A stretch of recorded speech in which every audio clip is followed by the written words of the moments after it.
SVIT Vasad ખાતે special athletes માટે unified table tennis સ્પર્ધા આયોજન.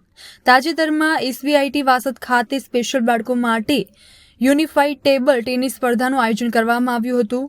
યુનિફાઈડ સ્પોર્ટ્સમાં સ્પેશિયલ એથ્લીટ્સની સાથે પાર્ટનર તરીકે નોર્મલ એથ્લીટ્સ હોય છે અને આ બંને ખેલાડીઓની ટીમ આવી જ એક ટીમ સાથે સ્પર્ધા કરે છે. સ્પેશિયલ એથ્લીટ્સ નોર્મલ એથ્લીટ્સની સાથે રમીને પોતાના રમતના કૌશલ્યોનો વિકાસ કરે છે, કોન્ફિડન્સ વધે છે અને તેના સર્વાંગી વિકાસમાં મદદ મળે છે. આ યુનિફાઈડ ટેબલ ટેનિસ સ્પર્ધામાં 40થી વધુ એથ્લીટ્સે ભાગ લીધો હતો. કાર્યક્રમમાં મુખ્ય અતિથિ તરીકે doctor Arjunsinh Makwana, sports director BRG group અને અતિથિ વિશેષ તરીકે રાકેશ મોદી ઉપસ્થિત રહી સ્પેશિયલ ખેલાડીઓને પ્રોત્સાહિત કર્યા હતા. આ પ્રસંગે જિગ્નેશ ઠક્કર વિશેષ ઉપસ્થિત રહ્યા હતા. એસવીઆઈટી વાસદના અધ્યક્ષ શ્રી ભાસ્કરભાઈ પટેલ, ઉપાધ્યક્ષ શ્રી શંભુભાઈ પટેલ, મંત્રી શ્રી ભાવેશભાઈ પટેલ, ખજાનંચી શ્રી કિશોરભાઈ પટેલ, દીપકભાઈ પટેલ, આચાર્ય ડોક્ટર ડીપી સોની, ડોક્ટર વિકાસ અગ્રવાલ અને સમસ્ત એસવીઆઈટી પરિવાર તરફથી યુનિફાઈડ એથ્લેટ્સને તેમની સફળતા માટે અભિનંદન પાઠવ્યા હતા અને દિવ્યાંગજનો એમના જીવનમાં આગળ સફળ થાય તેવી શુભકામનાઓ પાઠવી હતી. તેમ આપણી નવી એજ્યુકેશન પોલિસી પ્રમાણે ઇન્ક્લુઝિવ એજ્યુકેશન ઉપર ખૂબ ભાર મૂકવામાં આવ્યો છે. તો ઇન્ક્લુઝિવ એજ્યુકેશનમાં સ્પેશિયલ બાળકોને આપણે કેવી રીતે જોડી શકીએ? તો એના માટે આપણા જે ધીમા વિકસિત બાળકો છે અથવા તો ડિલે ડેવલપમેન્ટલ ચિલ્ડ્રન છે, એ લોકો જો એકેડેમિક્સની રીતે જોવા જઈએ તો નોર્મલ બાળકો કરતાં પાછા પડતા હોય છે. તો આપણે સ્પેશિયલ ઓલિમ્પિક્સ દ્વારા યુનિફાઈડ સ્પોર્ટ્સનું એક સેક્શન નવું શરૂ કરવામાં આવેલું છે, જેમાં નોર્મલ બાળકો અને સ્પેશિયલ બાળકો બંને સાથે મળીને રમે છે.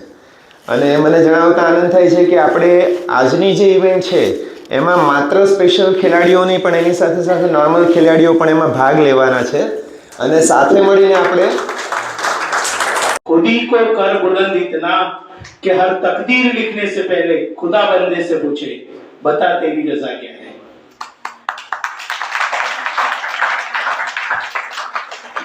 મિત્રો, પહેલાના સમયમાં એવું હતું કે કોઈને ખબર નથી કે પેરા સ્પોર્ટ્સ શું છે, દિવ્યાંગોની રમતો શું છે. તો જ્યારે 2015માં મને થોડી આરોગ્યની તકલીફ થઈ તો એક એમડી ડોક્ટરે મને એવું સજેસ્ટ કર્યું કે તમારે સ્વિમિંગ કરવું જોઈએ અને એમણે પાછું તરત કીધું કે તમારથી તો નહીં થાય. એના બાદ હું કોર્પોરેશનના સ્વિમિંગ પુલ વડોદરાનો છું. વડોદરાના કોર્પોરેશનના સ્વિમિંગ પુલમાં તપાસ કરી, એ લોકોએ પણ એગ્રી નતા થતા કે તમે ના કરી શકો, તમને ફાવશે નહીં. અને એ વખતે આટલી બધી હેન્ડીકેપ માટે જાગૃતતા ઓછી હતી. તો તે સમયે મને ખૂબ જ ઈચ્છા થઈ અને હું પોતે બી કોર્પોરેશનમાં જુનિયર ફાર્માસિસ્ટ છું. એટલે પછી મેં થોડું ઓળખાણ કાઢીને એવી રીતે મેં એડમિશન લીધું અને 2015માં હું પહેલી નેશનલ બેલગાવી કર્ણાટક ખાતે થઈ હતી સ્વિમિંગની, એમાં મેં ભાગ લીધો. પહેલી વાર મેં ત્યાં ભાગ લીધો તો મને બહુ ખબર પડતી નથી વખતે સ્વિમિંગમાં કેવી રીતે કેવી કેટેગરી હોય છે, હેન્ડીકેપની કેવી રીતે બધાને ભાગ લેવાનો હોય છે. ત્યાર પછી મેં નક્કી કર્યું કે મારે સ્પોર્ટ્સમાં જે હેન્ડીકેપ લોકોને સ્પોર્ટ્સ રમવાની હોય એવી દરેક સ્પોર્ટ્સમાં કંઈક ને કંઈક નોલેજ મેળવવું છે અને મેં મેળવ્યું. ત્યારે હું એકવાર ત્યાં એક વીક માટે હૈદરાબાદ પણ વ્હીલચેર બાસ્કેટબોલની ટ્રેનિંગ પણ મેં આખા ગુજરાતમાંથી હું એક જ ખેલાડી ગયો હતો લીધેલી છે. અને પેરા સ્વિમિંગમાં 2017 અને 2018માં મારો નેશનલ લેવલે સ્વિમિંગમાં બ્રોન્ઝ મેડલ આવ્યો છે. હાલમાં હું ટેબલ ટેનિસ પણ રમું છું અને બધી રમતોમાં ઇન્વોલ્વ રહેવાનું એક જ કારણ છે કે મારા જેવા દિવ્યાંગ મિત્રોને હું આગળ લાવી શકું.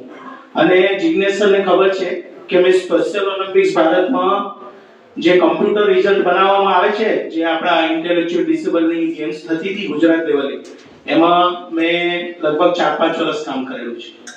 અને ડીજી ચૌધરી સાહેબ સાથે બી મેં રૂબરૂમાં એમનું સન્માન પણ મેં મેળવેલું છે.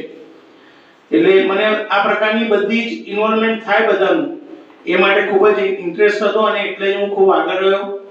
લાસ્ટ યર ગુજરાત ગવર્મેન્ટે ખેલ મહાકુંભમાં ઓર્થોપેડિકલી હેન્ડીકેપ માટે સિટિંગ વોલીબોલનું રમતનું ઇન્વોલ્વમેન્ટ કર્યું. જે રમત અમે 1 વર્ષ પહેલાથી પ્રેક્ટિસ કરવાની, ફક્ત પોતાની ફિઝિકલ અને એવું નથી હોતું રમત ફક્ત ઇનામ માટે છે.